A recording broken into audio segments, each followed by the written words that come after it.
students, Assalamu alaikum. So today we're going to learn about area and perimeter, and the shapes that we are going to discuss today is square and rectangle. ठीक है? So first of all we're going to discuss square. ठीक है? So square का basic area क्या होता है? Let's discuss about what is area and what is perimeter. Right? First of all, जब इसका concept आपको clear हो जाएगा, then you will be able to learn about and you be able to learn its formula, and जब भी कभी कहीं आपको कोई क्वेश्चन आए तो आप उसको यूज कर सकते हो. ठीक है, समझ के. सो फर्स्ट ऑफ ऑल आपको पता होना चाहिए कि स्क्वायर की शेप क्या होती है. स्क्वायर की शेप जो है that is like a box type, जिसकी चारों साइड्स जो हैं वो बराबर होती हैं. हर साइड बराबर होती है, that is known as a square. ठीक है, ये आप जूनियर क्लासेस में भी पढ़ के आए हो और बड़े क्लासेस में भी देखो. अच्छा, अब इसमें क्या होता है, अगर आप देखो कि एक साइड की अगर लेंथ की वैल्यू लेट्स सपोज L है, तो दूसरी साइड भी L के बराबर होगी, तीसरी भी उसी की साइड के बराबर होगी, चौथी भी उस साइड के बराबर होगी. ठीक हो गया? अच्छा, now let's talk about what is an area. अब एरिया जो है is basically the space occupied by that surface. ठीक है, यानी कि अगर किसी जगह पे वो कोई स्क्वायर सरफेस है तो वो कितना इलाका जो है वो ऑक्यूपाई कर रही है, दैट इज नोन एज ये एरिया. लेट्स सपोज हम रूम, जैसे आपके कमरे में अगर आप अपने पेरेंट्स के साथ कभी गए होंगे to buy a carpet, let's suppose ये टाइल्स लेने गए हो, तो वो आपसे पूछ रहे कमरे का एरिया कितना है. तो हम बता देते हैं जी 12 बाय 12, यानी कि 12 feet by 12 feet let's suppose. ठीक है, इट मीन्स है कि कमरे की जो लेंथ है वो 12 है एंड विड्थ भी 12 है. देन वो उसको कैलकुलेट करते हैं, मल्टीप्लाई करते हैं, बता देते हैं अच्छा जी इतना उसका एरिया है एंड इतनी उसमें टाइल्स आएंगी. ठीक है, so that's what they calculate the surface occupied by that particular shape. ठीक हो गया, ये हो गया एरिया. अब बात आती है पेरीमीटर की. अब पेरीमीटर क्या है? Perimeter is the sum of all the boundaries of that surface. यानी पेरीमीटर होता है कि जितनी भी आपकी बाउंड्री बन रही है उस सरफेस की या उस शेप की, उसको सबको आप एड अप करते हो तो आपके पास पेरीमीटर आ जाता है. ठीक है, जैसे कहते हैं ना कि जी आप जो है सिक्योरिटी जो है वो कैंट के पेरीमीटर्स पे है. पर पेरीमीटर मतलब आपके जितना भी जैसे जो भी कैंटोनमेंट एरिया है या कोई भी आपका बेस है या कोई भी आपका बिल्डिंग है, उसके पेरीमीटर पे जो है आपकी सिक्योरिटी सर्विस है, तो जो बिल्डिंग का सराउंडिंग एरिया होगा, यानी कि इस साइड से लेके इस साइड से लेके इस साइड, तो जो बाउंड्री बनती है that is known as its perimeter. सबको एडअप करोगे तो आपके पास टोटल पेरीमीटर आ जाएगा. ठीक है, तो now let's talk about it's area and it's the formulas. ठीक है, अच्छा, तो एरिया जो होता है स्क्वायर का होता है लेंथ मल्टीप्लाई बाय लेंथ. ठीक है, शॉर्ट फॉर्म में हम इसको लिख सकते हैं L multiply by L, right. तो पैरामीटर क्या होगा, मैंने बताया था सम ऑफ ऑल साइड्स. ठीक है, जैसे कि हो गया एक साइड की लेंथ हो गया plus length plus length plus length. अब ये 4 टाइम्स जो है लेंथ अगर आपस में एडअप हो रही है तो आप इसको 4L भी लिख सकते हो. ठीक है, क्योंकि मल्टीप्लीकेशन क्या होता है, वही नंबर जो है वो अपने आप से इतने बार एडअप हो रहा होता है, दैट इज मल्टीप्लीकेशन. तो जो लेंथ है वो अपने आप में 4 टाइम्स एडअप हो रही है, तो अगर हम उसकी जगह 4 टाइम्स L जो है प्लस करने की बजाय हम 4 इंटू L लिख दें, दैट मीन्स द सेम. ठीक है, now let's consider an example. मैं आपको एग्जाम्पल से समझाऊंगी, आपको ज्यादा बेहतर आ जाएगा. लेट्स सपोज कि जो ये एरिया जो एक साइड है स्क्वायर की वो बराबर है 2 सेंटीमीटर्स के. ठीक है, अगर जाहिर सी बात है अगर ये साइड 2 सेंटीमीटर के बराबर होगी तो ये भी 2 सेंटीमीटर के बराबर होगी, ये साइड भी 2 सेंटीमीटर के बराबर होगी और ये साइड भी 2 सेंटीमीटर के बराबर होगी. अगर अब हमें कहा जाए कि हम एरिया फाइंड आउट करें तो एरिया क्या होगा, लेंथ इंटू लेंथ. ठीक है, अब हमारे पास लेंथ कितनी 2 multiply by 2 which will be 4. Unit हम लिखेंगे, लेकिन क्योंकि unit is multiplying by itself 2 times तो यूनिट हम लिखेंगे स्क्वायर.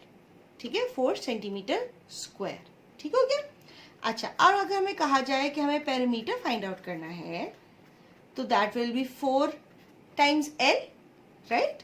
ओके, तो अब ये क्या होगा, 4 मल्टीप्लाई बाय लेंथ कितनी है 2, दैट विल बी 8 सेंटीमीटर्स. अच्छा, अब सेंटीमीटर क्योंकि 2 दफा मल्टीप्लाई नहीं हो रहा है तो पेरीमीटर में के जो यूनिट होगा उसमें कोई पावर नहीं आएगी, that will remain the same. अब इसको आप चेक भी कर सकते हो. देखो 2 + 2 4, 4 + 2 6, 6 + 2 8. ठीक है, तो चारों कितना बना 8 सेंटीमीटर। ठीक है, now you got the idea कि एरिया और पैरामीटर कैसे निकालते हैं। Now let's talk about area and parameter of rectangle. Okay, now let's have a look at area and parameter of rectangle. अच्छा, अब क्या है कि रेक्टेंगल की आपको शेप पता है कि होता वो स्क्वायर की तरह है, लेकिन उसकी जो है ना वो थोड़ा सा लंबा होता है, राइट। अब उसकी जैसे ये एक उसकी लेंथ होती है, एक दो बड़ी साइड्स होती हैं, दो छोटी साइड्स होती हैं, दैट, लेकिन होती वो स्ट्रेट है and they form a 90 degree angle. ठीक है, अच्छा, अब आप ये देखिए कि ये वाली साइड की जो ऑपोजिट साइड है वो भी उसी के बराबर होगी लेंथ, और जो छोटी साइड की जो ऑपोजिट साइड आ रही है वो भी उसी के बराबर होगी, यानी कि ब्रेथ। यानी कि दो हर ऑपोजिट जो दोनों ऑपोजिट साइड्स हैं वो एक दूसरे के बराबर। Length is equal to length, breadth is equal to breadth, और उसको हम विड्थ भी कहते हैं। ठीक है, अच्छा, यानी कि इसको आप W भी लिख सकते हो, बोथ मीन्स द सेम। ठीक हो गया। अच्छा, अब बात आ जाती है फॉर्मूला की।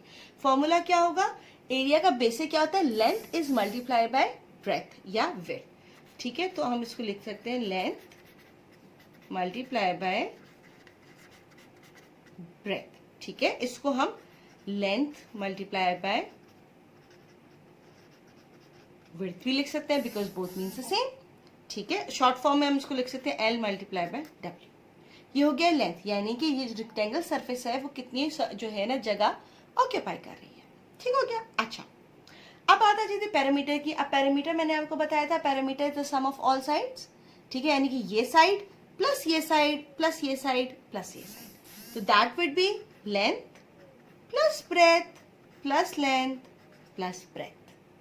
ठीक है, ओके, दैट विल बी, अब लेंथ 2 दफा आपस में एडअप हो रही है तो हम इसको 2L लिख सकते हैं, राइट। इसी तरह ब्रेथ भी 2 टाइम्स मल्टीप्लाई आपस में ऐड हो रही है तो हम इसको 2 टाइम्स लिख सकते हैं, 2L plus 2B, it means parameter.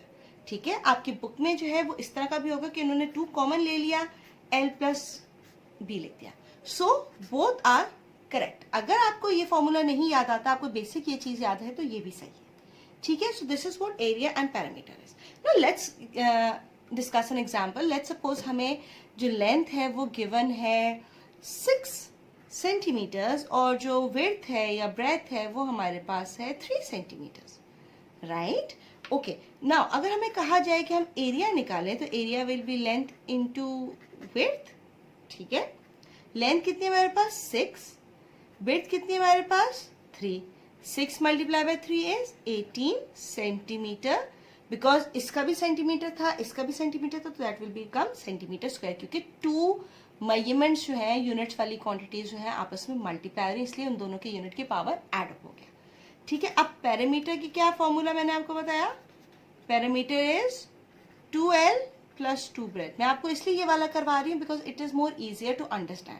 ठीक है, आपको पता है कि 2 दफा इसमें लेंथ होती है, 2 दफा ब्रेथ होती है, या इसको आप ब्रेथ की जगह मैंने आपको भी विड्थ कराया तो विड्थ ही ले लीजिए। ठीक हो गया। Okay, so that will B 2L कितना है 6 प्लस 2, विड्थ कितना है 3, 6 2s are 12, 3 2s are 6, 12 plus 6 कितना बना, 6 plus 2 8 and 1 here, and this is 18 centimetres. ठीक है, ओके, नाउ अब कैलकुलेट करते हैं, 6 प्लस 3 9, 9 प्लस 6 कितना हुआ, 9 plus 6 is 15, 15 plus 3 is 18, right. So this was today's lecture. अब नेक्स्ट में मैं आपको इनकी कॉस्टिंग सिखाऊंगी कि how you going to calculate the cost of an area. ठीक है, अगर कोई कहते हैं कि जी आप फेंसिंग करें इसके पैरामीटर्स पे, बाउंड्री पर, तो उसकी कैसे कैलकुलेट करते हैं, इतनी प्राइस है क्या होगा, तो ये मैं आपको नेक्स्ट लेक्चर में से कॉस्टिंग सिखाऊंगी।